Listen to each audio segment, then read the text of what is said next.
इससे पहले एपिसोड में आपने जाना कि कैसे एक छोटा सा लड़का जो फाजिल्का से अपनी पढ़ाई पूरी की और फिर आगे की पढ़ाई पूरी करने के लिए चंडीगढ़ गया, जहां से वह अपराध की दुनिया में कदम रखा।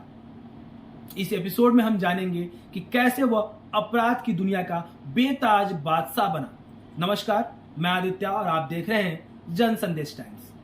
2011 में उसका सामना जब उदय ग्रुप जो कि चुनाव में जीती थी उनसे हुआ और दोनों में जब भिड़ंत हुई तो उसने फायरिंग कर दी और उधर मामला पुलिस तक पहुंच गया। फिर पुलिस ने उस पर केस दर्ज कर लिया। अब महीना आया फरवरी का और साल आया 2011। उस पर पहली बार केस दर्ज हुआ। इसके बाद उसने दूसरे ग्रुप को सबक सिखाने के लिए एक बड़े गैंगस्टर से हाथ मिला लिया। गैंगस्टर से हाथ मिलाने के बाद जो इंसान जुर्म की दुनिया में कदम ही रखा था उसने सीधा T20 खेलना शुरू कर दिया और बहुत ही जल्द उसने हाफ सेंचुरी पूरी कर ली। मगर उसे जुर्म के दाव पेच किसने सिखाया? तो कहते हैं कि जग्गू भगवानपुरी उसका गुरु है। जग्गू भगवानपुरी ने उसे जुर्म की दुनिया के सारे पैतरे सिखाए, जिसके बदौलत आज वह अपराध की दुनिया का बेताज बादशाह है। जग्गू पंजाब के भगवानपुर का रहने वाला था और इसे देश का अमीर गैंगस्टर भी कहा जाता है।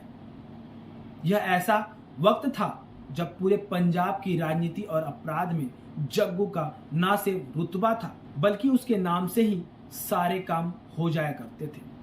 उसके धनवान और अमीर होने का पता इस बात से लग सकता है कि उसके पास से लगभग 2 करोड़ हथियार बरामद हुए। वह इस वक्त जेल में बंद है। वह दिखने में जितना नादान है उतना ही अपराध की दुनिया में खूंखार है। उसके पीछे कई सारे गैंगस्टर के चेहरे छुपे हुए हैं। पैसे से पावर कैसे हासिल की जाती है ये कला उसने जग्गू से सीखी और भी दूसरे गैंगस्टर से जुड़कर उसने हथियार के दम से उगाही करने का नेटवर्क पूरे देश में फैला दिया।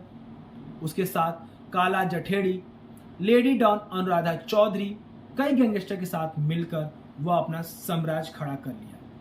कई शहरों में उसके शार्प शूटर तैनात रहते हैं जो बस इशारा होने पर काम को अंजाम देते हैं। फिल्मों में जेल से गैंग ऑपरेट करते आपने गैंगस्टर को तो देखा ही होगा, लेकिन उसने जेल में रहकर 2017 में सीकर के पूर्व सरपंच सरदार राव की हत्या कर दी, जिसमें उसने अपने शूटर रविंदर काली को भेजा जो कि मोहाली का रहने वाला था। उसके बाद उसने जोधपुर में अपना दबदबा बनाने के लिए कारोबारी वासुदेव इसरानी की हत्या करवा दी, जिसके बाद राजस्थान में भी उसका खौफ बन गया।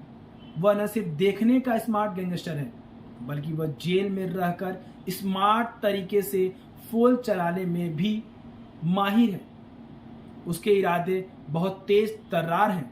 2015 में पंजाब पुलिस उसे कोर्ट में पेशी के लिए ले जा रही थी। इसी दौरान वह भाग गया। सुनने में आता है कि वह भागकर नेपाल चला गया और वहां से आधुनिक हथियार लेकर लौटा। उसके तुरंत बाद पुलिस ने उसे फिर से पकड़ लिया।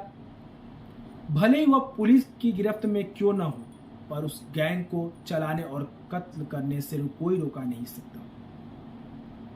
वह फोन से ही सारे चीजों को अंजाम देता है। व्हाट्सएप के जरिए सुपारी लेता है, जेल में जिम करता है, जिसकी फोटो फेसबुक पर अपलोड करता है। अब तक आपने जाना कि कैसे एक नादान लड़के के माता पिता ने सपने देखे देश को एक बेहतरीन खिलाड़ी देने की, परंतु कहते हैं ना, जिसको जो बनना रहता है वह बन ही जाता है, उसे कोई रोक नहीं सकता।